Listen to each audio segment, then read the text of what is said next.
మరి అందరూ జాగ్రత్తగా దేవుని మాటలు వినాలని ప్రభు నామమున మనవి చేసుకుంటూ ఈ సమయాన్ని పాస్టర్ గారికి అప్పగిస్తూ ఉన్నాం.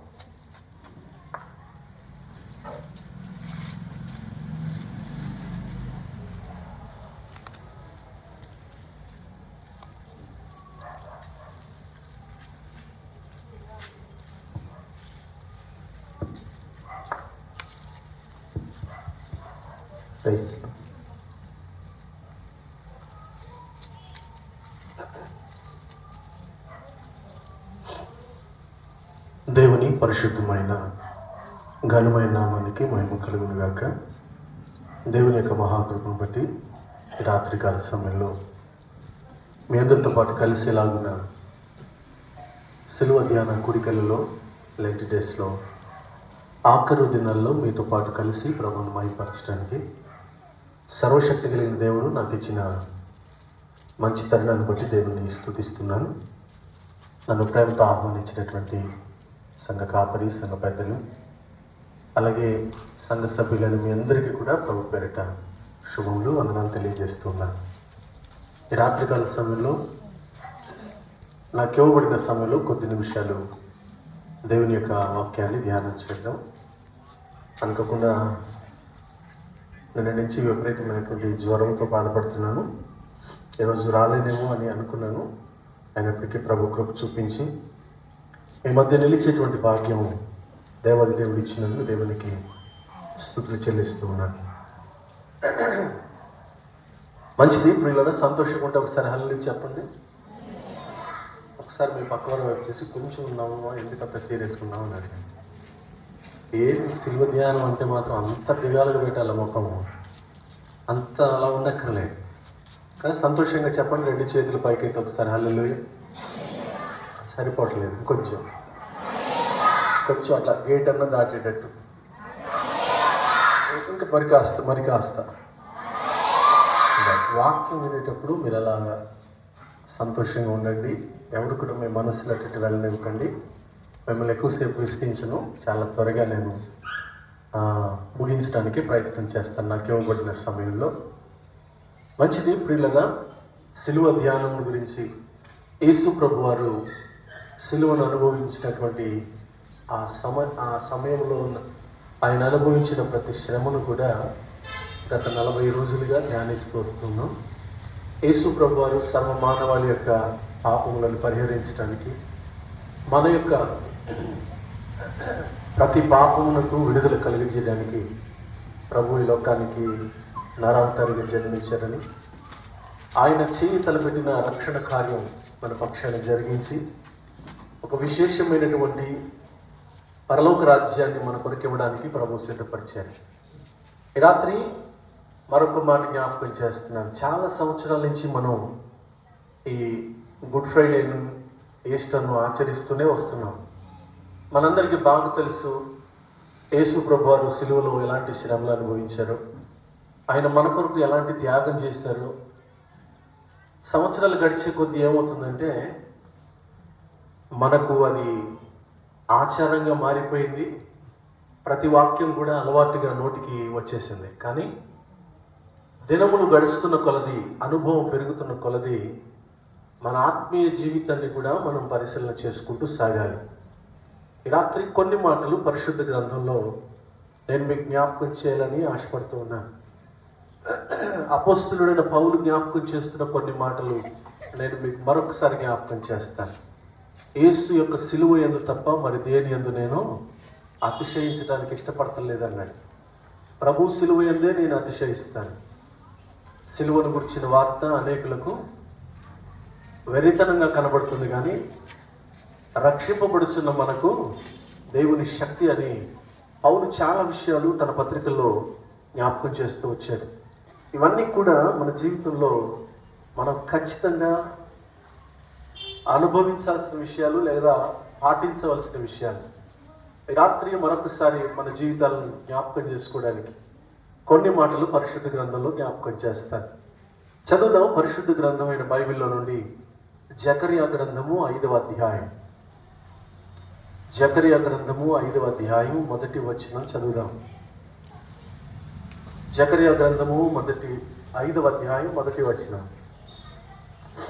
నేను మరలా తేరి చూడగా ఎగిరిపోవు పుస్తకం ఒకటి నాకు కనబడేను. చిన్న ప్రార్థన వాక్యం కొరకు తల ఉంచి కళ్ళు మూసుకునండి. ప్రార్థన చేస్తాను. మహాపరిశుద్ధుడు అయిన మా ప్రియ పరలోకపు తండ్రి, నీ ఘనమైన నామానికి స్తోత్రాలు చెల్లిస్తూ ఉన్నాను. ఈ రాత్రికాల సమయంలో ప్రభువా, చదవబడిన వాక్యం నీది, నిలబడిన వాడను నీ దాసుడను. నీ సిలువ చాటున నన్ను మరుగుపరచండి. నేనేమై ఉన్నానో అది కేవలం నీ ఉచితమైన కృప ప్రభువా. మీ నామమునకే సమస్త ఘనత, మహిమ, ప్రభావాలు ఆరోపిస్తూ వినగల చెవి, గ్రహించగల మనస్సు ప్రతి బిడ్డకు మీరు దయచేయమని ప్రార్థిస్తూ ఉన్నాను. వినుబుద్ధిని మాలో పుట్టించి ప్రభువా, ప్రతి మాట అర్థం చేసుకోగలిగిన జ్ఞానం మాకు దయచేయమని యేసు నామమున అడిగి వేడుకొని పొంది ఉన్నాము తండ్రి, ఆమేన్. చెబుదాం బిగ్గరగా ఒకసారి హల్లెలూయా. నేను మరొకసారి చెబుతున్నాను, హల్లెలూయా నాకు అలవాటు. ఎందుకంటే మీరు ఎక్కడున్నారో ఎక్కడికన్నా వెళ్ళిపోతారో అని భయం నాకు. అందుకని అప్పుడప్పుడు ఏం చెప్తాను, నా వైపు చూస్తూనే ఉంటారు కానీ చాలా ధ్యానంలోకి వెళ్ళిపోతూ ఉంటారు మీరు. అందుకని అప్పుడప్పుడు హల్లెలూయా చెప్తాను. మీరు కూడా రెస్పాండ్ అవ్వాలి. దేవునికి స్తోత్రం చెబుదాం, హల్లెలూయా. పిల్లలు గట్టిగా చెప్తున్నారు. మంచి పరిశుద్ధ గ్రంథమైన బైబిల్లో జకర్యా గ్రంథము 5వ అధ్యాయం 1వ వచనాన్ని ధ్యానం చేస్తున్నాం. శ్రద్ధగా నా మాటలు గమనించండి. బైబిల్ గ్రంథంలో ప్రపంచ భవిష్యత్తును గురించి తెలియపరిచే గ్రంథాలు 4 ఉన్నాయి.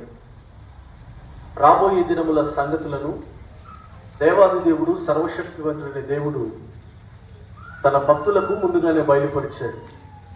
ఆ గ్రంథాలు 4 గ్రంథాలు. అవి ఏమి అని అడిగితే, 1 ఎహెజ్కేలు గ్రంథము, 2 జకర్యా గ్రంథము, దానియేలు గ్రంథము, ప్రకటన గ్రంథం. ఈ 4 గ్రంథాలు కూడా ప్రపంచ భవిష్యత్తును గురించి తెలియపరిచేటువంటి గ్రంథాలు. ఈ గ్రంథాలన్నీ కూడా ఒకదానికొకటి అవినాభావ సంబంధం కలిగి, ఒక గ్రంథం అర్థం అవ్వాలంటే మరొక గ్రంథాన్ని ఖచ్చితంగా చదవాల్సిన ఆవశ్యకత దేవుడు ఏర్పాటు చేసి ఉంచాడు. పరిశుద్ధాత్మ దేవుడు ఈ 4 గ్రంథాలలో కూడా ఆఖరు దినములను గుర్చిన సంగతులు, ప్రపంచ భవిష్యత్తును గుర్చిన సంగతులు తన భక్తుల ద్వారా ముందుగానే బయలుపరిచి ఉంచాడు. ఈ 4 గ్రంథాల్లో ఒక గ్రంథమైన జకర్యా గ్రంథాన్ని మనం చదువుతూ ఉన్నాం ప్రియులారా. ఈ జకర్యా గ్రంథాన్ని ఒకసారి మనం గమనిస్తే, జకర్యా ఒక విశేషమైనటువంటి ప్రవక్తగా మనకు కనబడుతున్నాడు. ప్రపంచ భవిష్యత్తును తెలియపరిచేటువంటి ఒక అద్భుతమైన అభిషేకాన్ని దేవుడు అతనికి అనుగ్రహించి ప్రవచనాత్మకమైన సంగతులు ఎన్నో దేవుడు జకర్యాకు బయలుపరిచి ఉంచాడు. ఈ జకర్యా గ్రంథం అంతా మనం చదివితే కనబడేటువంటి ఒక విశేషమైన మాట ఏంటంటే, నేను తేరి చూడగా అనే మాట ఎక్కువగా కనబడుతుంది ఈ గ్రంథంలో. నేను మరలా తేరి చూడగా అని కూడా కనబడుతుంది. జకర్యా అనుభవం ఏమిటి అని అడిగితే, నేను తేరి చూడగా ఫలానా దర్శనం నాకు కనబడింది, నేను తేరి చూడగా ఫలానా కళలో నేను ఫలానా దర్శనాన్ని చూస్తూ వచ్చాను, నేను తేరి చూడగా దేవుడు నాతో మాట్లాడడం మొదలుపెట్టాడు అని ప్రతి సందర్భంలో కూడా ఈ జకర్యా తన యొక్క అనుభవాన్ని జ్ఞాపకం చేస్తూ వస్తున్నాడు. జకర్యా గ్రంథం అంతా చదివితే ఈ మాట మనకు ఎక్కువగా కనబడుతుంది. ఈ మాట మనం ఒకసారి జ్ఞాపకం చేసుకుంటే, తేరి చూడడానికి మామూలుగా చూడడానికి చాలా వ్యత్యాసం ఉంది. మామూలుగా చూడడం వేరు, తేరి చూడడం వేరు. ఇందులో ఉన్న ఆత్మ సంబంధమైన సంగతి చెబుతాను పిల్లలు. తేరి చూడడముకు మామూలుగా చూడడానికి ఉన్న వ్యత్యాసం. మామూలుగా చూడడం అంటే బాహ్య నేత్రాలతో చూడడం అని, తేరి చూచుట అంటే ఆత్మ సంబంధమైన నేత్రాలతో చూచుట అని మనం అర్థం చేసుకోవాలి. జకర్యా భక్తుడికున్న ఒక విశేషమైన అనుభవం ఏంటంటే, అతడు మామూలుగా చూడడం మాత్రమే కాదు, తేరి చూచే అనుభవంలో మనకు కనబడతాడు. ఈ 5వ అధ్యాయ ప్రారంభంలో కూడా ఈ వచనంలో మనకు అదే మాట కనబడుతోంది. నేను మరలా తేరి చూడగా ఎగిరిపో పుస్తకం ఒకటి నాకు కనబడేను అన్నాడు. నా మాటల మీద అర్థమవుతుంటే ఒకసారి దగ్గరగా హల్లెలూయా చెప్పండి. ఇంకా బాగా అర్థమైతే ఇంకొంచెం గట్టిగా చెప్పండి. నేను తేరి చూడగా ఎగిరిపో పుస్తకం ఒకటి నాకు కనబడింది అన్నాడు. చాలా ఆశ్చర్యమైనటువంటి సంగతి ఇతడు దర్శనంలో చూస్తూ ఉన్నాడు. మామూలుగా చూస్తే అతనికి దర్శనం కనబడలేదు, కానీ తేరి చూస్తే అతనికి ఈ దర్శనం కనబడింది. ప్రియులారా, నేను ఆ వ్యత్యాసాన్ని జ్ఞాపకం చేశాను. మామూలుగా చూడడం అంటే బాహ్య సంబంధమైన మన నేత్రాలతో చూడడం అని అర్థమని, తేరి చూచుట అంటే ఆత్మ సంబంధమైన మనోనేత్రం తెరిచి చూచుటాన్ని మనము గమనించాలి. భక్తుడైనటువంటి జకర్యాకు ఉన్నటువంటి అనుభవం ఏంటంటే, అతడు తేరి చూచే అనుభవంలో ఉన్నాడు కనుక అనేక దర్శనాలను అతడు చూచే అనుభవంలో జకర్యా సాగిపోతున్నాడు. అతడు తేరి చూచినప్పుడు కనబడింది ఏంటి అని అడిగితే, ఎగురుచున్నటువంటి ఒక పుస్తకము అతనికి కనబడేది. చాలా ఆశ్చర్యమైనటువంటి దర్శనం జకర్యా భక్తుడు చూస్తున్నాడు. పుస్తకం ఎగిరి వెళ్ళడం ఏంటండి? నా జీవితంలో నేను ఎప్పుడు కూడా చాలా పుస్తకాలు చూశాను, కానీ ఎప్పుడు ఎగిరిపోయే పుస్తకం నాకు కనబడలేదు. మీకు ఎవరికైనా కనబడిందా? మాట్లాడవచ్చు, పర్వాలేదు, సీరియస్గా చూడుకున్న వైపు. చూసారు ఎప్పుడైనా? కొన్ని చాలా పుస్తకాలు గ్రంథశాల లైబ్రరీస్లో మనం చూస్తూ ఉంటాం.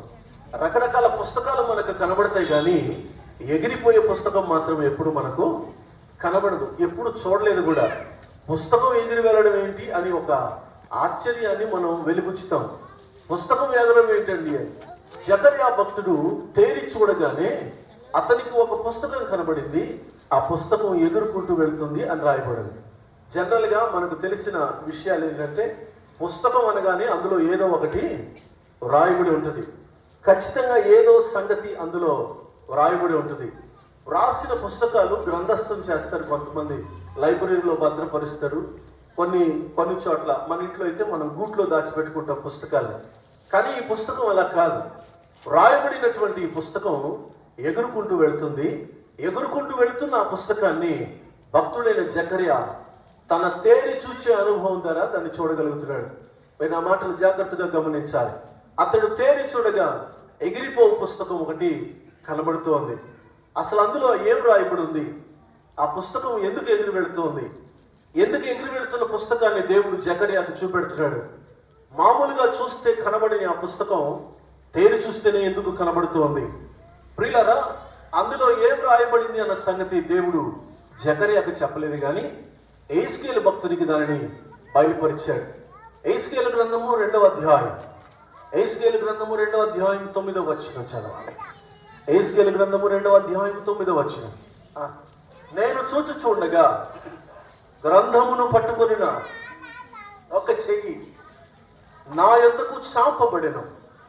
ఆయన దాని నా ముందర విప్పగా అది లోపటను వెలుపటను వ్రాయబడిన దైవునివా మహావిలాపమును మనోదుఃఖమును రోదనము అని అందులో రాయబడి ఉండేది. ఆ పుస్తకం ఎదుర్కొంటూ వెళ్తుంది అని జకర్యా చూశాడు. అతడు తేరి చూసినప్పుడే ఆ పుస్తకం అతనికి కనబడింది. ఎగురుకుంటూ వెళుతున్న ఆ పుస్తకంలో ఏమి రాయబడిందో జకర్యాకు చెప్పలేదు, కానీ దేవుడు ఎహెజ్కేలుకు బయలుపరిచాడు. ఇదిగో నేను నిలబడి ఉండగా గ్రంథము చేతపట్టుకున్న ఒక చెయ్యి నా ఎదుగు చాపబడింది. ఆ గ్రంథంలో ఏం రాయబడిందంటే 3 విషయాలు చెప్పాడు. ఏంటున్నామా 3 విషయాలు అవి? మహావిలాపము, మనోదుఃఖము, రోదనము అని ఆ పుస్తకంలో రాయబడి ఉన్నాయి. మరొకసారి చదువుతారా 3? అందరూ చదవచ్చు, బైబిల్ ఉంది కదా. మహా విలాపము, మనోదుఃఖము, రోదనము అని ఆ పుస్తకములో వ్రాయబడి ఉన్నది. ఈ మాట అలా గుర్తుపెట్టుకోండి, నా వైపు చూడండి. దేవునికి స్తోత్రం చెబుదాం. హల్లెలూయా, హల్లెలూయా. జకర్యాతో దేవుడు మాట్లాడుతూ అంటున్నాడు, జకర్యా నీకేం కనబడుతుంది అని అడిగితే జకర్యా చెబుతున్న జవాబు ఏంటంటే, ప్రభువా ఎగురుతున్న పుస్తకం ఒకటి నాకు కనబడుతుంది అన్నాడు. అందులో ఏం రాయబడిందో నీకు తెలుసా? అది ఏంటో అసలు నీకు తెలుసా అని జకర్యాని దేవుడు అడిగాడు.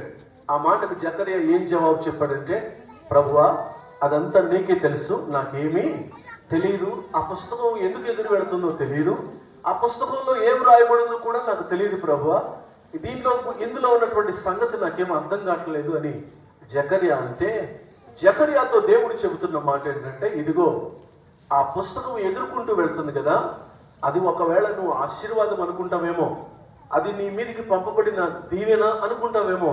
కాదు, అది దీవెన కాదు, అది ఆశీర్వాదము కాదు, అది భూమి మీదకి నేను పంపిన శాపమే కానీ వేరొకటి కాదు అన్నాడు. ఆశ్చర్యంగా ఎగిరి వెళ్తుంటే, ఆ పుస్తకం ఎగురుతూ ఉంటే జకర్యా అనుకున్నాడు, ఎగురుకుంటూ వెళ్తున్న ఆ పుస్తకము ఒకవేళ ఆశీర్వాదమేమో, అది ఎగురుకుంటూ వెళుతున్న ఆ పుస్తకంలో ఉన్న ఆశీర్వాదాలన్నీ నా మీదకు దిగొస్తాయేమో అని అనుకుని ఉండవచ్చు ఒకవేళ జకర్యా. కానీ ప్రియులారా జాగ్రత్తగా గమనించండి, ఆ పుస్తకము ఎదుర్కొంటూ వెళుతూ ఉన్న ఆ సందర్భాన్ని ప్రభు జ్ఞాపకం చేసి అంటున్నాడు, అది ఆశీర్వాదము కాదు, నేను భూమి మీదకి పంపిన శాపం. ఇంకా కొంచెం ముందుకు చదివితే అదే అధ్యాయంలో దేవుడు అంటున్నాడు, ఈ పుస్తకము ఏ పట్టణం మీద నిలబడి ఉంటుందో, ఏ ఇంటి మీద నిలబడి ఉంటుందో, ఏ వ్యక్తిగత జీవితం మీద నిలబడి ఉంటుందో, ఆ పుస్తకములో వ్రాయబడిన శాపములన్నీ కూడా ఆ ఇంటి మీదకి, ఆ వ్యక్తి మీదకి, ఆ పట్టణం మీదకి, ఆ దేశం మీదకి దిగి వస్తాయని అన్నాడు. చాలా భయాన్ని పుట్టించేటువంటి మాట ప్రియులారా ఇది. ఆ పుస్తకము ఆశీర్వాదం కాదు, అందులో ఉన్నది ఆశీర్వాదపు పలుకులు కాదు. అది ఎదుర్కొంటూ ఎవరి మీద వెళ్ళి నిలబడుతుందో వారు ఆ శాపమంతా అనుభవిస్తారు. ఇంతకీ ఆ పుస్తకంలో ఏం రాయబడి ఉంది అని అడిగితే, అమ్మ చదవండి, ఏం రాయబడి ఉంది ఇందాక? మహావిలాపము, మనోదుఖము, రోదనము. ఈ మూడు మళ్ళొకసారి చెప్పండి అందరూ నోటి తెరిచి. మహావిలాపము, మనోదుఖము. ఈరోజు ప్రతి మనుష్యుని కూడా వేధించి కృంగదీసేటువంటివి ఏమన్నా ఉన్నాయంటే ఈ మూడే. ఇక్కడ కూర్చున్న వాళ్ళు చాలా మంది చాలా చక్కగా కనబడుతున్నారు. నేను వెళ్ళేటప్పుడు ప్రార్థన అయిన తర్వాత అమ్మ బాగున్నారా అని అడిగితే మీరేం జవాబు చెప్తారు? ఫాస్ట్ గారు మేము చాలా బాగున్నామండి అంటారు. మరలా అదే ప్రశ్న నేను రెండోసారి కూడా అడిగాను అనుకోండి, మీరేమంటారు? సార్ వీఆర్ ఫైన్, పర్వాలేదు, బాగానే ఉన్నాం సార్. అదే ప్రశ్న ఇంకా 2 సార్లు అడిగాను అనుకోండి, తర్వాత వచ్చే జవాబు ఎలా ఉంటుందంటే, ఏదో లేదు సార్, ఉన్నాం సార్ అంటారు. అదే ప్రశ్న 5వ సారి 6వ సారి కూడా అడిగాను అనుకోండి, మా బతుకు ఏం లేదు సార్, ఏం చెప్పుకోను సార్ మా పరిస్థితి అన్ని జవాబు వస్తుంది.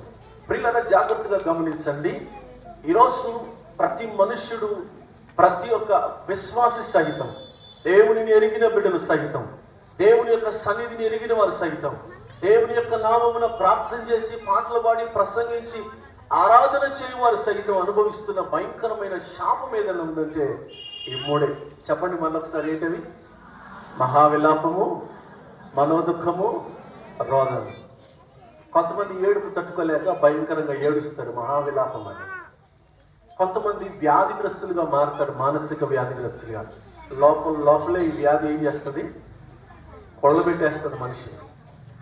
మానసిక వ్యాధి, ఇది మాయ రోగం అని కూడా అంటారు. దీన్ని ఏమంటారు? మందులకు దొరకదు, మందులకు తగ్గదు, ఏదైనా స్కానింగ్ తీసుకే స్కానింగ్ కూడా దొరకదు. ఇది మనోవ్యాధి అంటాడు డాక్టర్ గారు. ఆమె ఏం ఆలోచించకుండా ప్రశాంతంగా ఉంటే అప్పుడు బాగుంటుంది ఆమె ఆరోగ్యం. ఆమె మానసికంగా చాలా కృంగిపోతుంది అంటాడు. ఇది మనోవ్యాధి. ఈరోజు చాలా మంది జీవితాల్లో ఎవరికి చెప్పుకోలేని వేదన, ఎవరికి చెప్పుకోలేని బాధ, ఎవరికి పంచుకోలేనటువంటి వేదన అనుభవిస్తున్నారు. ఇది ఎంత భయంకరమో ప్రియులారా. అది మానసిక సంబంధమైన వ్యాధి. అన్నీ ఆర్టిఫిషియల్గానే ఉంటాయి. నవ్వండి అంటే కూడా నవ్వు ఎలా ఉంటుంది? ఆర్టిఫిషియల్. అందరికి మీరు నవ్వారు కదా, అలాగే సంతోషంగా ఉన్నారా అంటే ఉన్నాను వేశారు అన్నట్టు అన్నారు, చూస్తారా? అలాగే ఉంటున్నారు. నవ్వు ఆర్టిఫిషియలే, సంతోషం ఆర్టిఫిషియలే. ఆ ఏది చేసినా ఆర్టిఫిషియల్గానే, కొంతసేపే ఉంటుంది అది ఏదైనా కూడా. మానసిక వేదన, మానసిక వ్యాధి మనుష్యునికి శాపముగా దిగి వచ్చినప్పుడు, అతడు హృదయంలో ఆ శాపాన్ని అనుభవిస్తూ ఉన్నప్పుడు, ఆ భయంకరమైన శాపము అతని జీవితాన్ని కృంగదీస్తుంది. మూడోది ఇంకోటి ఏమన్నాడమ్మా? మహారోదన. ఎవరిని చూసినా సరే ఎవరికి చెప్పుకోలేని రోదన గుండెల్లో మండుతూనే ఉంటుంది. పైకి చూడడానికి బాగానే ఉంటాం, నేను కూడా బాగానే ఉంటాను, అందరం పైన బాగానే ఉంటాం. బాగున్నానన్నా, చాలా బాగున్నాను, పాటలు బాగా పాడతానన్నా, నేను వాక్యం బాగా వింటానన్నా, ప్రార్థన కూడా బాగా చేస్తానన్నా, ప్రసంగం కూడా బాగా చేస్తాను. కానీ లోపల ఎవరికి చెప్పుకోలేని వేదన నువ్వు ఒక్కదానివే అనుభవిస్తూ సాగుతున్నావు చాలా సంవత్సరాలు. చూడడానికి మాత్రమే పైన బాగుంటాను, చూడడానికి చాలా చక్కగా కనబడతాం. ఎందుకు ఈ పరిస్థితి అని అడిగితే, ఒక ఎగురుచున్న పుస్తకం ఒక వ్యక్తి జీవితం మీదకి వస్తే అది తేరి చూసినప్పుడు మాత్రమే కనబడుతుందంట ఆ పుస్తకం. మామూలు కళ్ళతో చూస్తే ఆ పుస్తకము కనపడదు, కానీ తేరి చూస్తే కనబడుతుంది. చేతులు పైకెత్తి దేవునికి స్తోత్రం చెబుదాం ఒకసారి. హల్లెలూయా, హల్లెలూయా. ఒకసారి మీ తల పైకెత్తి చూడండి, ఏమైనా పుస్తకం ఉందా పైన? కనబడిందా? అనకూడదు, చెప్పాలి. కనబడిందా? కనబడలేదా? కనపడలేదు. మామూలుగా చూస్తే కనపడదంట. ఎలా కనపడుతుంది? తేరి చూసే అనుభవం నీకు ఎప్పుడు వస్తుందంటే పరిశుద్ధాత్మ దేవుడు నిన్ను నడిపించినప్పుడే నువ్వు తేరి చూసే అనుభవంలోనికి రాగలుగుతావు. ఎవరైతే పరిశుద్ధాత్మ నడిపింపగలిగిన వాడై ఉంటాడో, దేవుని ఆత్మ నేత్రములు కలిగిన వాడై ఉంటాడో, మనోనేత్రము తెరిచి ప్రభువును చూడగలిగిన వారై ఉంటారో వారు చూడగలుగుతారట ఆ పుస్తకాన్ని. చాలా సంవత్సరాలు అయిపోతుంది మనం ఈ గుడ్ ఫ్రైడే చేయబట్టి ఆ పుస్తకం అలాగే మోసుకొచ్చుకుంటున్నాం, అలాగే మోసుకొని తీసుకెళ్ళి గుడ్ ఫ్రైడే అయిపోతుంది, ఈస్టర్ అయిపోతుంది, కావాల్సిన పండుగలు అయిపోతున్నాయి, అన్నీ అయిపోతున్నాయి. క్రిస్మస్ తర్వాత మళ్ళీ గుడ్ ఫ్రైడే, మళ్ళీ 40 రోజులు, మళ్ళీ సిలువ ధ్యానాలు, మరలా ప్రసంగాలు, మరలా పాటలు, మరలా ఈస్టర్ పండుగ, పునరుత్థాన పండుగ, అన్నీ అయిపోతున్నాయి. కానీ పుస్తకం మాత్రం ఎక్కడుంది? తల మీదే ఉంది. అందుకే ఎవరిని కదిలించినా చూడండి, సంవత్సరాల తరబడి వారి జీవితంలో వారి జీవిత విధానం ఒకే రకంగా ఉంటుంది, మార్పు ఉండదు. వారి జీవితాల్లో ఏమాత్రం కదలిక ఉండదు. వారు ఆ శాపాన్ని అనుభవించడాన్ని బట్టి అది అలా ఏలుబడి చేస్తూనే ఉంటుంది జీవితం. జకరియా నువ్వేం చూస్తున్నావు అంటే ఎగురుచున్న పుస్తకం చూస్తున్నానండి. ఎందుకు ఆ పుస్తకం ఏంటి అని అడిగితే అది భయంకరమైన శాపం. ఈరోజు క్రైస్తవ బిడ్డలను సైతం, దేవుని పిల్లలను సైతం ఏలుబడి చేస్తున్నది ఏదైనా ఉంది అంటే అది శాపము ప్రియులారా. బైబిల్ గ్రంథంలో ఈ రాత్రి ఒక వ్యక్తిని నేను మీకు జ్ఞాపకం చేస్తాను. యెహోషువ గ్రంథంలో ఈ వ్యక్తి మనకు కనబడతాడు. దేవుడు ఇశ్రాయేలు ప్రజలను ఐగుప్తు దేశం, నా వైపు చూడండి. ఇప్పుడు రెఫరెన్స్ చదువుకునే టైం లేదు కనుక నేను టగటగా చెప్పుకుంటూ వెళ్ళిపోతాను. నా వైపు చూడండి. దేవుడు ఇశ్రాయేలు ప్రజలను ఐగుప్తు దేశం నుంచి పాలుతేనెలు ప్రవహించు కనాను దేశానికి తోడుకొని వస్తున్నాడు. యోర్దాను దాటనంత వరకు కూడా మోషే నాయకత్వంలో నడిపించబడినటువంటి ఈ ఇశ్రాయేలు ప్రజలు యోర్దాను దాటిన తర్వాత యెహోషువ నాయకత్వం కింద ప్రయాణం సాగిస్తూ వస్తున్నారు. యెహోషువ వీరికి నాయకుడిగా మారాడు. యెహోషువ వీరిని నడిపిస్తూ ఉన్నప్పుడు మొట్టమొదట వారికి ఎదురైంది యెరికో పట్టణం. దేవుడు యెరికో పట్టణాన్ని జయించడానికి ఒక క్రమమును ఇశ్రాయేలు ప్రజలకు ఏర్పరిచాడు. నా మాటలు మీకు అర్థమవుతుంటే అల్లుడి చెప్పాలి. ఇక్కడే ఉన్నాం అన్నవారు 2 చేతులు పైకి ఎత్తండి చెప్పండి. ఇక్కడే ఉన్నారు కదా, అక్కడికి వెళ్ళారు కదా, రైట్. ఇశ్రాయేలు ప్రజలు ఈ యెరికో పట్టణాన్ని జయించాలి. యెరికో పట్టణాన్ని జయించాలి అంటే దేవుడు వారికి ఒక క్రమం చెప్పాడు. ఏంటంటే మీరు యెరికో పట్టణం చుట్టూ తిరిగితే చాలు, యుద్ధం నేనే చేస్తాను, మీరేం శ్రమ పడకుండానే, ఒక్క ఆయుధము కూడా వాడకుండా యెరికో పట్టణాన్ని మీ చేతికి నేను అప్పగిస్తానన్నాడు. ఇలాగున దేవుడు యెహోషువతో మాట్లాడుతూ అన్నాడు, యెరికో పట్టణాన్ని నేను మీ చేతికి అప్పచెప్తున్నాను కనుక యెరికో పట్టణములో ఉన్నది ప్రతిదీ కూడా శాపగ్రస్తమైంది, అందులో మీరు ఏది ముట్టుకోవడానికి వీలే లేదు అని దేవుడు ఖండితముగా ఆజ్ఞాపించాడు.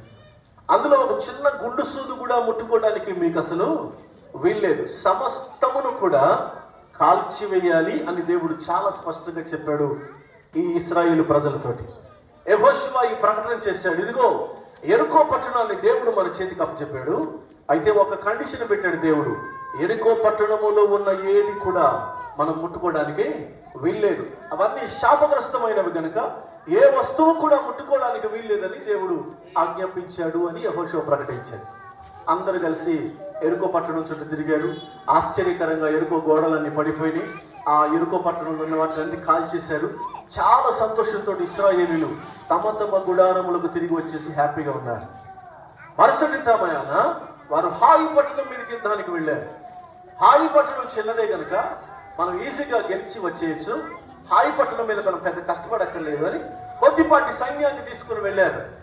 ఆ కొద్దిపాటి సైన్యంతో వాళ్ళు హాయి పట్టణం మీదకి వెళ్ళి ఇశ్రాయేలు ప్రజలు ఓడిపోయి, కొంతమంది చచ్చిపోయి, మిగతా వారు పారిపోయి వెనక్కి తిరిగి వచ్చారు. నా మాటలు మీకు అర్థమవుతుంది కదా? హల్లి చెప్పండి.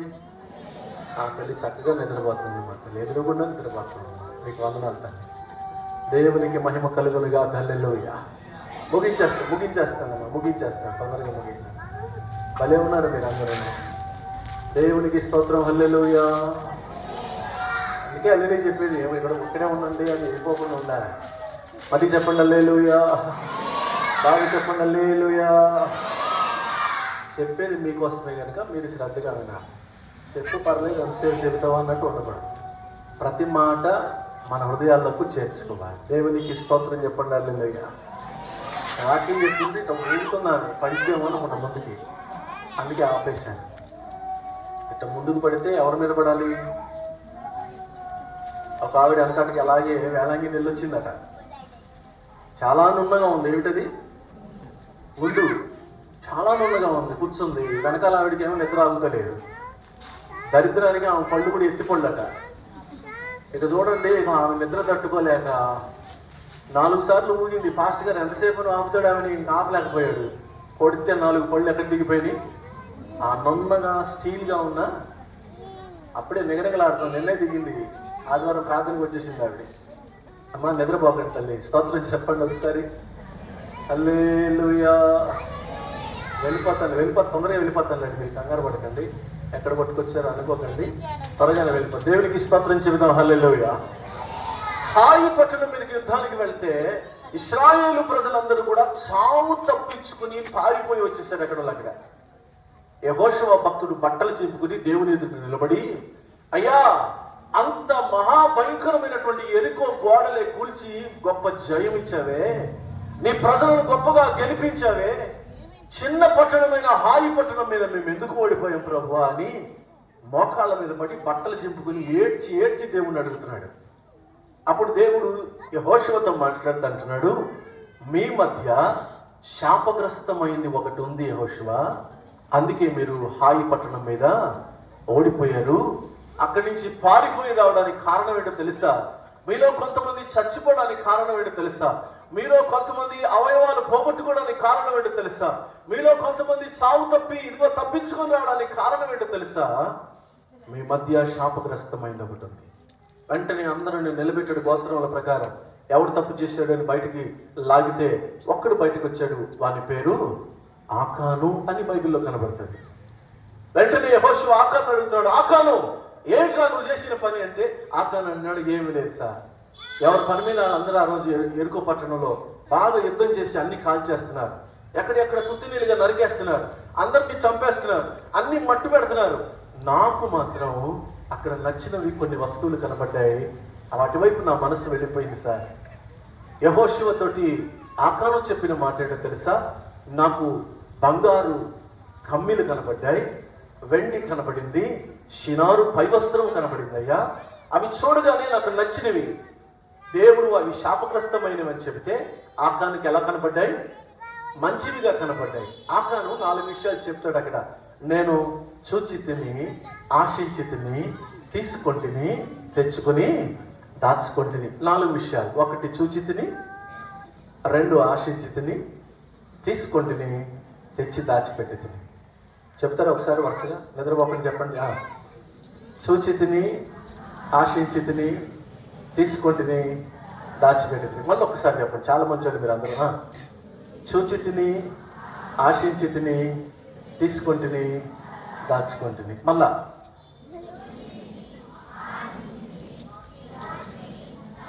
ఆహా, ఎంత బాగా చెప్పారు.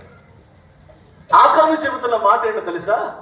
నేను దాన్ని చూశాను, దాని మీద ఆశ కలిగింది, తీసుకొచ్చాను, నా గుడారము మధ్యలో దానిని దాచిపెట్టాను. ఏదైతే దేవుడు శాపగ్రస్తమైందని చెప్పాడో, ఏ వస్తువులైతే ఎరుకో పట్టణంలో మీరు ముట్టుకోకూడదని చెప్పాడో, అవి ఆకానుకి ఎలా కనబడ్డాయి తెలుసా? చాలా అద్భుతంగా కనబడ్డాయి. షినారు పైవస్త్రము, బంగారు కమ్మీలు, వెండి అతనికి బాగా నచ్చినాయి. తీసుకొచ్చుకున్నాడు, దాచిపెట్టుకున్నాడు. ఒక శాపగ్రస్తమైన దాన్ని తెచ్చి తన ఇంటిలో పెట్టుకున్నాడు ప్రియులా.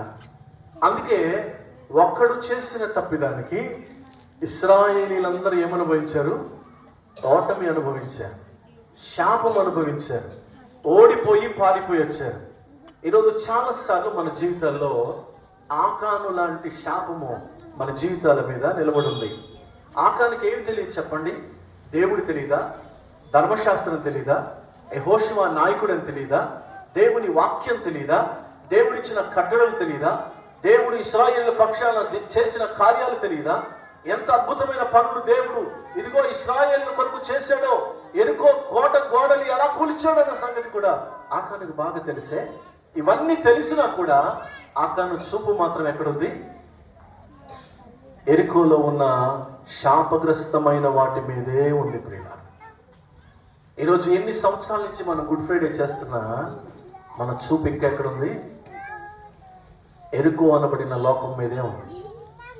ఏదో ఒకటి చూస్తున్నాం, ఆశపడుతున్నాం, తీసుకొస్తున్నావు, దాచిపెడుతున్నావు. నువ్వు దాచిపెట్టింది ఎవరికి కనబడుతుంది? ఎవరికి కనబడదు. మొన్న ఒక తమ్ముడు అన్నాడు, ఆ అమ్మాయి నా గుండె లోతుల్లో ఉంది అన్నాడు. ఎక్కడుందంట? మాట్లాడతలేదు. ఎవరికి కనబడింది?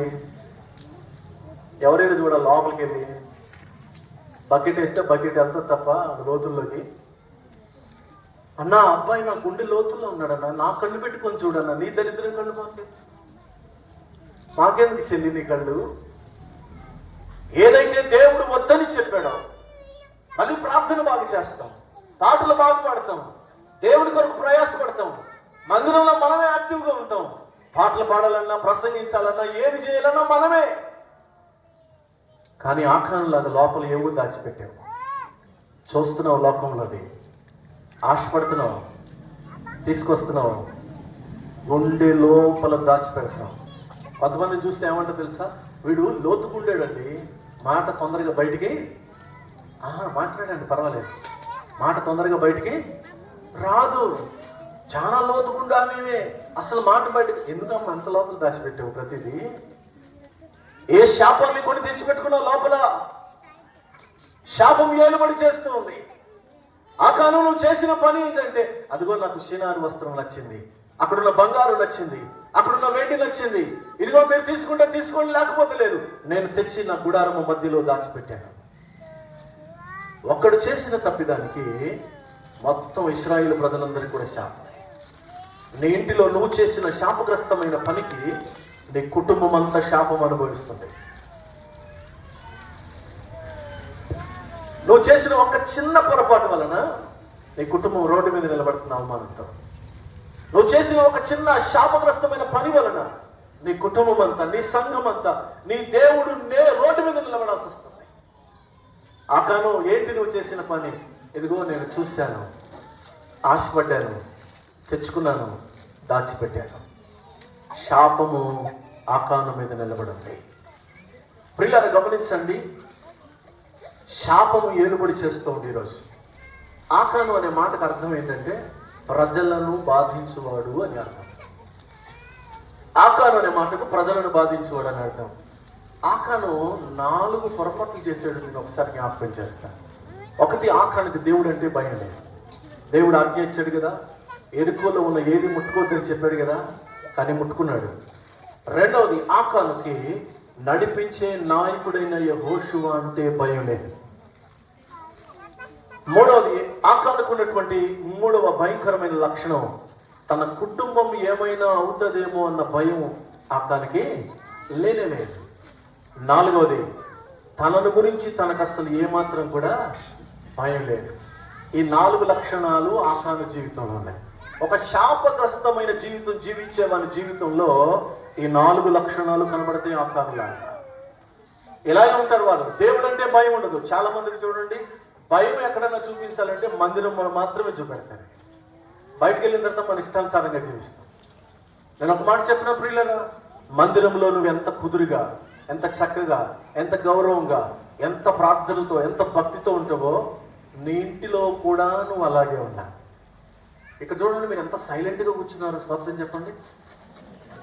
ఒక్కసారి మన సందులో ఇలాగే ఉంటాం, మనం మన ఇంటి దగ్గర ఇలాగే ఉంటామా? గిన్నెలు సొట్టబడ, అవతల మీదకు యువతలు రాకూడదు, యువతల మీదకు అవతలకి వెళ్ళకూడదు. మన మరిస్తే ఈ వీధి చివర అరిస్తే ఆ వీధి చివర వినబడుతుంది. ఇక్కడ చూడండి ఎంత సైలెంట్గా ఉన్నాం. అసలు ఆవిడ మాట్లాడుతుందండి, అతను మాట్లాడతాడండి, అంత సైలెంట్గా ఉన్నాడు అన్నట్టుగా కూర్చుంటాం ఇక్కడ. కానీ బయటకు వెళ్తే తెలుస్తుంది. నేను ఒక మాట జ్ఞాపకం చేస్తాను, ప్రియ దేవుని బిడ్డలారా, నువ్వు మందిరములో ఎలా ఉన్నావో ఇంటి దగ్గర కూడా అలాగే ఉండాలి. చేతులెత్తి దేవుని స్తోత్రం చెప్పండి. అలాగే ఉంటున్నారా? అలాగే ఉంటారా? మందిరంలో ఒక స్టైలు, ఇంటి దగ్గర ఒక స్టైల్. మందిరంలో ఒక ప్రవర్తన, ఇంటి దగ్గర మరొక ప్రవర్తన. మందిరం దగ్గర జీవించే విధానం వేరు, బయట జీవించే విధానం వేరు. ఆకానుకు చూడండి, దేవుడు అంటే భయం లేదు. యెహోషువ ముందున్న సేపు చాలా జాగ్రత్తగా ఉన్నాడు. ఇంటికి వెళ్ళిపోయిన తర్వాత తన ఇష్టానుసారమైన జీవితం జీవిస్తున్నాడు. ఆకానుకి యెహోషువ అంటే కూడా భయం లేదు. కొంతమంది దైవ సేవకులు అంటే భయం ఉండదు, దేవుడి సేవకుడు అంటే భయం ఉండదు, మా పాస్టర్ గారు కదా అని భయం ఉండదు, మా పాస్టర్ గారిని జాగ్రత్తగా చూసుకోవాలి, గౌరవించాలి అనే భయం ఉండదు. దైవ సేవకుడు దేవుని చేత ఏర్పాటు చేయబడి అభిషేకించబడి నీ కొరకు ఏర్పాటు చేయబడ్డాడు. నోరు తెరిచి ఒక్క మాట కూడా మాట్లాడడానికి వీలే లేదు దైవ సేవకుడు. చంపడానికి అందుబాటులో ఉన్నా కూడా దావీదు సౌలును చూసి ఏమన్నాడు తెలుసా? ఇతడు యెహోవా చేత అభిషేకించబడిన వాడు, నేను ఇతనిని ముట్టుకోను అన్నాడు. అంతే. ఎంత టార్చర్ పెట్టాడు తెలుసా సౌలు దావీదుని? ఎంత టార్చర్ పెట్టే అవకాశం, చంపే అవకాశాన్ని దేవుడు దావీదుకి ఇచ్చినా కూడా దావీదు అంటున్నాడు, ఇతరుని నేనేమీ చేయలేను, ఎందుకంటే ఇతడు యెహోవా చేత అభిషేకించాడు. మనకు నోరు కత్తి ఇవ్వాలి కానీ అప్పో మామూలుగా ఉండదు మనకు. తర్వాత మనకన్నా పర్మిషన్ ఇవ్వాలి కానీ మనం ఎన్నన్నా మాట్లాడాలి. యెహోషువ అంటే భయం లేదు ఆకానికి. మూడవది, తన కుటుంబాన్ని గురించిన భయం లేదు. అరే నేను ఏదైనా చేస్తే నా కుటుంబం రోడ్డు మీదకి వచ్చేస్తుంది కదా, నా కుటుంబానికి అవమానం కలుగుతుంది కదా, నా భయం ఆకానికి లేదు. నాలుగవది, తన గురించి తనకే భయం లేదు ఆకానికి. ఇదంతా కూడా శాపముగా ఆకారం మీదకి దిగొచ్చింది. నేను మరలా జ్ఞాపకం చేస్తున్నాను, ఎగురుకుంటూ వస్తున్న ఒక పుస్తకము, దాంట్లో ఉన్న భయంకరమైన పరిస్థితులన్నీ ఎలాగో ఒక కుటుంబం మీదకి, ఒక వ్యక్తి మీదకి, ఒక పట్టణం మీదకి, ఒక దేశం మీదకి ఎలా దిగి వస్తాయో, నువ్వు చేసే ప్రతి శాపగ్రస్తమైన పనిని బట్టి దేవుని దగ్గర నుంచి ఉగ్రత నీ మీదకి దిగి వస్తుంది. మీరు ఇంటికి బాగా చదువుకున్న అధ్యాయం 5వ అధ్యాయం జకర్యా గ్రంథం. దేవుని యొక్క కోపమట ప్రతి ఇండ్లలోనికి దూరి ఆ పుస్తకం లోపలికి వెళ్ళి ఆ ఇంటి యొక్క పునాదులతో సహా కదిలించి ఆ ఇల్లంతటినీ కూడా పాడు చేస్తుంట. అబద్ధ ప్రమాణం చేయు వారిని, ఇదిగో మోసపూరితమైన జీవితం జీవించే వారిని, వీరందరినీ కూడా శాపము భయంకరమైనటువంటి స్థితిలో తీసుకెళ్తుంది. అలాంటి భయంకరమైన శాపం విరవబడాలి అంటే నువ్వు ఏం చేసినా కూడా ఆ శాపాన్ని తొలగించుకోలేవు. ఆ శాపాన్ని తొలగించగలిగిన మార్గం ఒకటే ఒకటి. సుమారు 2025 సంవత్సరాల క్రితం నీ కొరకు నా కొరకు లోకానికి వచ్చిన నా ప్రభువైన యేసయ్య రక్తము మాత్రమే ఆ పుస్తకమును ఆపగలిగింది. చేతులెత్తి దేవునికి స్తోత్రం చెబుదాం, దగ్గరగా చెబుదాం. హల్లెలూయా, హల్లెలూయా. యేసయ్య రక్తము మాత్రమే ఆ శాపమును విరవగలిగింది. సంవత్సరాల తరబడి మనం గుడ్ ఫ్రైడే ఈ శ్రమ దినాలు పాటిస్తున్నాం కదా. ఈ శ్రమ దినాలన్నిటిలో కూడా పుస్తకాన్ని మోసుకుంటూ వచ్చి వెళితే లాభం లేదు. ఈరోజు నువ్వు ఇంటికి వెళ్ళేటప్పుడు పుస్తకం ఇక్కడ కాల్చివేయబడాలి, ఆశీర్వాదముతోటి స్థలము నుంచి నువ్వు ఇంటికి వెళ్ళాలి. నువ్వు ఆ పుస్తకం ఉందో లేదో చూడాలంటే నీ తలపైకి ఎత్తితే కనపడుతుంది. తలపైకి ఎత్తినా కనపడలేదు పాస్టర్ గారు అంటే నువ్వు ఎలా చూడాలి? తేరి చూడాలి. తేరి చూడాలంటే ఆత్మ సంబంధమైన నేత్రము తెరవబడాలి. చేతులెత్తి స్తోత్రం చెప్పండి. ఒకడు పుస్తకం మోస్తున్నాడా లేదా అని ఎలా చెప్పొచ్చు తెలుసా? వాళ్ళలో 3 లక్షణాలు ఉంటాయి. 1 మహా విలాపము, 2 మనోదుఖము, 3 రోగం. ఈ 3 లక్షణాలు ఉంటే పైన ఏమున్నట్టు? హలో, ఇక్కడే ఉన్నారా? ఎందుకని వెళ్ళిపోయారా? చెప్పండి. ఈ 3 లక్షణాలు ఉంటే తల మీద ఏమున్నట్టు? పుస్తకం ఉన్నట్టు. ఇప్పుడు చెప్పండి, ఎవరి మీద ఉందా పుస్తకం? పాస్టర్ గారు మీరు అంత డైరెక్ట్గా వెళ్తే చెప్పలేమండి, మీరు అట్లా కొంచెం పర్సనల్గా ప్రేయర్ చేసేటప్పుడు అయితే అవన్నీ నీకు తెలుసు. ఈరోజు నువ్వు ఎలాంటి దుఃఖం అనుభవిస్తున్నావు, ఎలాంటి వేదన అనుభవిస్తున్నావు, ఎలాంటి శాపం అనుభవిస్తున్నావు, ఎలాంటి భయంకరమైన పుస్తకాన్ని మోసుకుంటూ తిరుగుతున్నావో నీకు తెలుసు. నా ప్రభు అయిన యేసయ్య ఈ సంవత్సరం కూడా మంచి అవకాశాన్ని ఇచ్చాడు. మరలా ఆయన సిలువను ధ్యానిస్తూ ఆయన సిలువలో కార్చిన రక్తం ద్వారా శాపమునకు విడుదల చేయబడ్డానికి, ఆ శాపపు పుస్తకం విరగొట్టబడ్డానికి నా యేసయ్య ఇంకా సిలువలో రక్తాన్ని కారుస్తున్నాడు. ఈరోజు ప్రభుని అడగాలి, ప్రభువా ఆకాన్లాగా నా హృదయంలో ఏది దాచిపెట్టను, ఆకాన్లాగా నా ఇంటిలో ఏ శాపగ్రస్తమైంది దాచిపెట్టను, నా హృదయంలో నా జీవితంలో శాపగ్రస్తమైనది లేకుండా చేస్తాను ప్రభువా, పరిశుద్ధమైన నీ రక్తంతో నన్ను కడగండి అని అడిగితే సిలువలో వేలాడుతున్న నా యేసయ్య ఆ సిలువ రక్తము ద్వారా నిన్ను నన్ను కడిగి శుద్ధి చేస్తాను. ఆకాను చివరికి రాళ్లతో కొట్టబడి చంపబడ్డాడు. కుటుంబం మొత్తం రాళ్లతో కొట్టి చంపేశారు. తప్పెవరు చేశారు? ఆకాన్ చేశాడు. దెబ్బలన్నీ తిని చావు ఎవరు పొందారు? కుటుంబం అంతా పొందారు. ఒకవేళ ఆకాన్ వాళ్ళ కొడుకు అక్కడే ఉంది, డాడీ ఎందుకు చేసావు డాడీ ఆ పని, నువ్వు చేసిన దానికి మేము కూడా చావు అనుభవిస్తున్నాం అని ఒక మాట అంటే ఎంత భయంకరంగా ఉంటుందో చూడండి ఒకసారి. నువ్వు చేసే తప్పిదం, నువ్వు చేసే శాపగ్రస్తమైన పని నీ కుటుంబానికి, నీ సంఘానికి చెడ్డ పేరు తెస్తుందేమో. నువ్వు శ్రమదినాలు పాటించడం కాదు, పుస్తకము లేని వ్యక్తిగా నువ్వు దేవుని సన్నిధిలో నిలబడగలగాలి. శాపము లేని వ్యక్తిగా నువ్వు నిలబడగలగాలి. శాపం విరవగలిగింది నా యేసయ్య శిలువ రక్తం ఒకటే. ఈ రాత్రి ప్రభు దగ్గర అడుగుదాం, ప్రభువా శాపం విరిచేయండి. నా తల మీద ఒకవేళ ఆ పుస్తకం ఉంటే, నా ఇంటి మీద ఆ పుస్తకం ఉంటే తీసేయండి. ఇంటి మీద ఆ పుస్తకం ఉందనుకో, ఇంట్లో ఎప్పుడు చూసినా గొడవలే. భార్య భర్తకు నెమ్మది ఉండదు, అన్నదమ్ములకు నెమ్మది ఉండదు, కుటుంబంలో నెమ్మది ఉండదు, అన్ని ఆర్థిక ఇబ్బందులే, మానసిక వేదనలే. ఏం చెప్పుకోనక్క నా భర్త గురించి అంటాం అంతే. ఏం చెప్పనక్క నా భార్య గురించి, నా పిల్లల గురించి, నా భార్య గురించి, నా కుటుంబం గురించి ఏం చెప్పను. భయంకరమైన శోధనలు మా ఇల్లంతా. చూసుకో ఒకసారి పుస్తకం నిలబడింది. రాత్రి ఇక్కడి నుంచి వెళ్ళేటప్పుడు నా ప్రభు యేసయ్య దగ్గర ఒక్క క్షమాపణ అడిగి, ప్రభువా నేను కూడా ఆఖరంలాగా లోకములో నీకు ఇష్టం లేని పాపాన్ని ఏదో తెచ్చిపెట్టాను నా ఇంట్లో. నీకు నచ్చనిది ఏదో నా జీవితంలో ఉంది. ఆకాను జీవితంలో ఎలా దాచిపెట్టాడో అలా ఎవరికి కనబడకుండా రహస్యమైన పాపం ఏదో నా జీవితంలో ఉందయ్యా. ఈరోజు నీ శిలువ రక్తంతో ఆ పాపాన్ని తుడిచేయి, నన్ను శుద్ధినిగా చేయి ప్రభు అని అడుగు. యేసయ్య శిలువ రక్తము నిన్ను నన్ను శుద్ధినిగా చేస్తాను. ప్రతి పాపము నుండి ఆయన రక్తము మనలను పరిశుద్ధులుగాను పవిత్రులుగానే చేస్తాం. చేతులెత్తి దేవునికి స్తోత్రం చెప్పండి, గట్టిగా చెప్పండి హల్లెలూయా. పుస్తకం ఉండాలా కాలిపోవాలా? అంటే ఊపిరి లేకుండా చెప్తారేంటి చెప్పండి. అంటే ఉందనే ఊలేదనే? మంచిది, ఉందో లేదో మీకే తెలుసు. అన్నీ చాలా క్లియర్గా చెప్పాను, మీరే ఆలోచించండి. ప్రభువా ఈ శాపం నుంచి నన్ను విడిపించని అడుగు. దేవుడు ఒక బలమైన ఆశీర్వాదాన్ని నీ మీద నింపి ఈ రాత్రి నీ ఇంటికి పంపిస్తాడు. మోకరించండి, ప్రార్థన చేస్తాను. దేవుడి కొద్ది మాటలు దీవించి ఆశీర్వదించునుగా. ప్రైజ్ ది లార్డ్, హల్లెలూయా. మోకరించాలి, మోకరించాలి, మోకరించగలిగిన యవనస్తులు చక్కని మోకరించాలి. తల మీద చక్కగా ముసుగు వేసుకోవాలి. మోకరించడానికి వీలు లేని వారు, మోకాళ్ళ నొప్పులు ఉన్నవారు, బలహీనతలు ఉన్నవారు మోకరించకపోయినా పర్వాలేదు, కానీ మోకరించడానికి అవకాశం ఉంటే మాత్రం ఖచ్చితంగా మోకరించాలి. చేతులు పైకెత్తి దేవుని వైపు చూస్తూ కళ్ళు మూసుకొని, నువ్వు రహస్యముగా ఆకాను వలె ఏది దాచిపెట్టావో ఈరోజు నా ప్రభు చూస్తున్నాడు.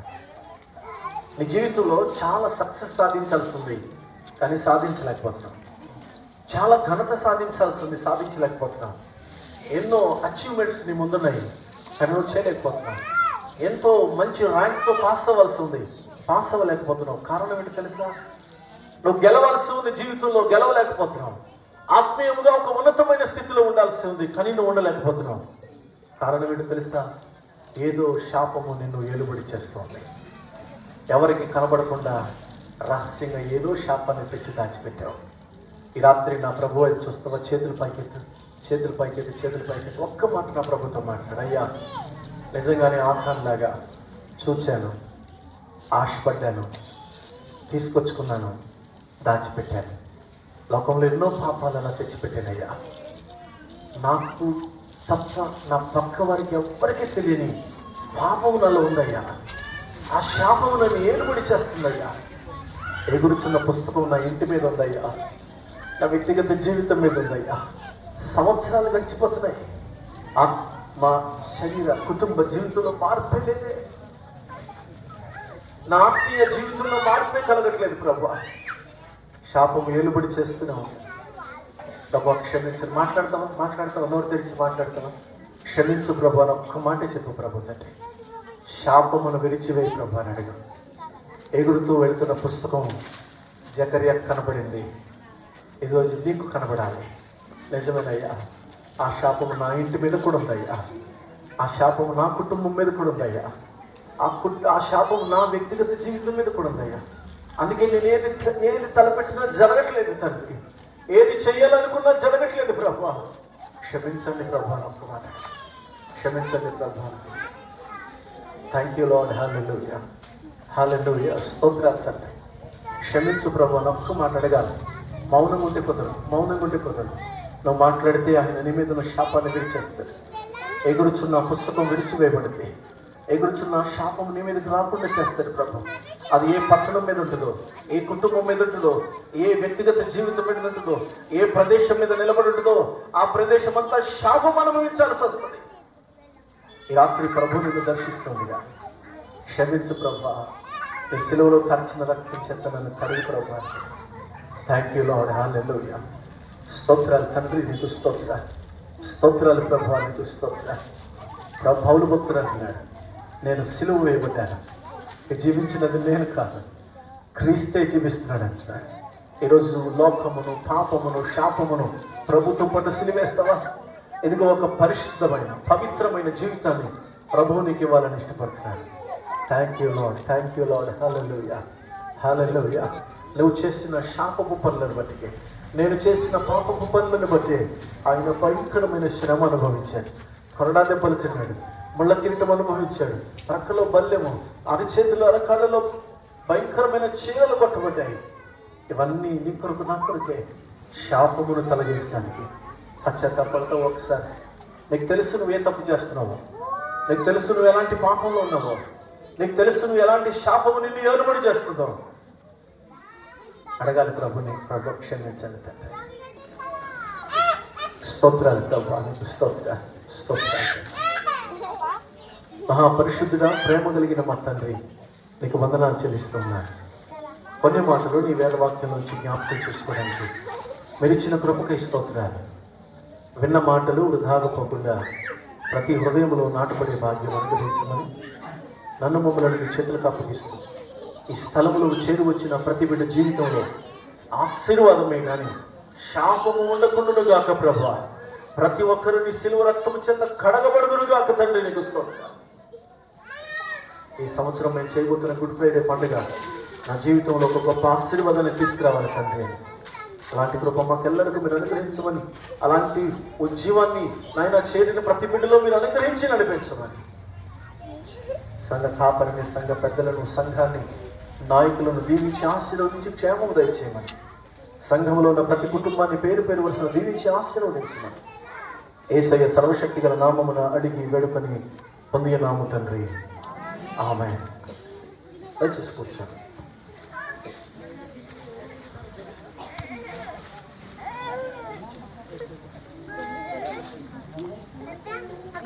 ప్రభుకు స్తోత్రములు. శ్రేష్టమైన దైవ సందేశమును అందించినటువంటి దైవదాసులకు రెవరెండ్ శాలెం రాజ్ పాస్టర్ గారికి ప్రభు నామమున వందనాలు తెలియజేసుకొని ఉన్నాను.